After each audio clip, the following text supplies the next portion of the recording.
لنرى كيف عبثنا بكتاب ربنا باسم أحاديث نبينا، لنرى كيف أبينا إلا أن ننسخ الكتاب. شيء غريب يا إخواني، وننتصر لمراداتنا وأهوائنا وتشريعاتنا وفهومنا بغير سلطان حقيقي منزل من عند الله. وكما يقال تحت الحساب هكذا. يا جماعة، في كتاب الله في مواضع كثيرة في دين 10 دراهم، 10 دراهم بين اثنين، لا بد أن يشهد ماذا؟ ذوى عدل، لا بد أن يشهد رجلان عدلان مأمونان ثقتان، فإن لم يكونا رجلين فرجل وامرأتان ممن ترضون من الشهداء. في صيد يقتله محرم في إحرامه، في حال إحرامه، لا بد أن يدفع فدية، يحكم به ذوى عدل منكم. في صيد، في أرنب، في غزالة، في ظبية، يحكم به ذوى عدل منكم، ذوى عدل، اثنان. في الطلاق أيها الإخوة، والرجعة، في الرجعة وأشهدوا ذوي عدل منكم. في الرجعة رجل يطلق زوجه، يريد أن يراجعها، لابد أن يشهد ذوي عدل منكم. أبو بكر لا يكتفي بحديث المغيرة بن شعبة في أن رسول الله ورث الجد السدس، هل هناك من يشهد لك ومن يشهد معك؟ فقام محمد بن مسلمة: نعم أنا حضرت الرسول وجاءته الجدة فأعطاها السدس فقضى به. لم يكتفي برواية صحابي واحد مع أنه لا يتهمه، لكن هذا دين، هذا دين. كيف نكتفي في العقائد؟ كيف نكتفي في الدماء؟ كيف نكتفي في هذه المسائل الخطيرة بخبر واحد عن واحد؟ على الأقل لابد في هذه الأخبار أن يرويها 2 من الصحابة، وعن كل 2، وعن كل راوي من 2 في كل مرحلة 2. صحيح؟ هذه طريقة القرآن الكريم، لم يعتمدها المحدثون لا البخاري ولا غيره. والأحاديث التي تتوفر على الوفاء بهذا الشرط في تحقيق بعض العلماء الذين لهم جهاد، لا أقول جهد، بل جهد وجهاد مشكور، وهو الدكتور محمد عمراني المغربي بارك الله فيه، وله جهاد كبير في هذا الميدان. وأنا أدعو إلى قراءة ما كتب هذا الرجل الفاضل والاستفادة منه، والتكميل والتتميم والانتقاد لا بأس. أيها الإخوة، في تقديره لا تتوفر كتب السنة والأحاديث الصحيحة على أكثر من 2 إلى 5% فقط. أحاديث وفت بهذا الشرط، أن يرويها 2 وعن كل 2، هكذا. هذا شرط القرآن. هذا في أرنب، هذا في كما قلنا في صيد حرم، في 10 دراهم، في رجعة 2 على الأقل 2.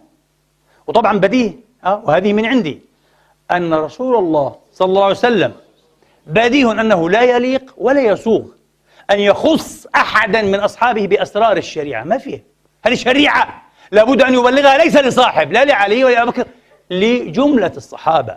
فالنبي كان حريصا بالحري أن يسمع حديثه حين يحدث أيها الإخوة، حين يفوه به جمع من أصحابه. فإن خص أحدهم بحديث هذا لا علاقة له لا بالتشريع ولا بالغيبيات، هذا في معالي الأمور، في الوصايا، في العظات، لا بأس، حتى هذا نقبله، نقبل أحد عن أحد، معنا مشكلة في هذه المسائل. لكن في العقائد، في الدماء، في الحقوق، في مقاطع الحقوق، على الأقل هذا الحد الأدنى 2 عن 2 في كل وكل، هذا على الأقل، أقل شيء.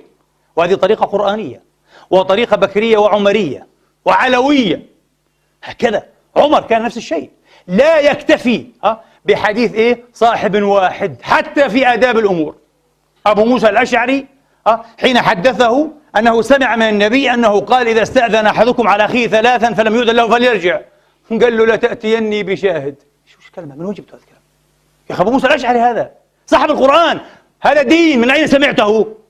يعني محمد أسر إليك به، مش معقول، مش هيك طريق النبوة، مش هيك طريق الرسالة. فهمتم علي يا إخواني؟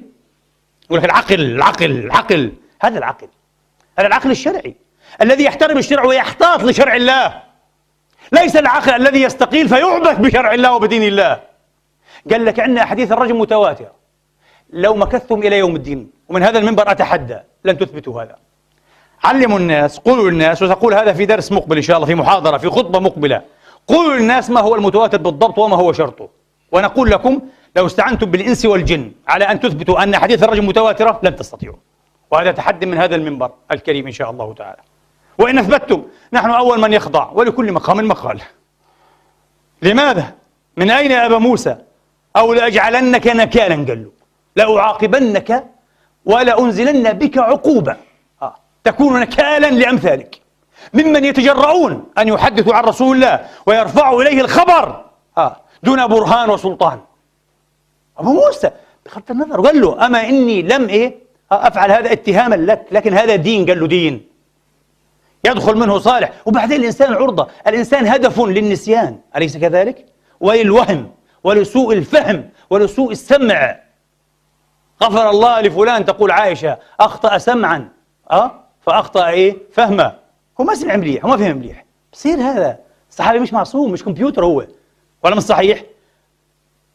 فقال له الأنصار لا يقول كلنا سمعنا هذا لأبي موسى، وجاءهم كأنما نزف دم وجهه أصفر أصفر، سيضربه عمر. عمر ما في عنده لعب بالدين، هذا دين، دين شرع. قالوا كلنا سمعنا هذا من رسول الله، حديث الاستئذان.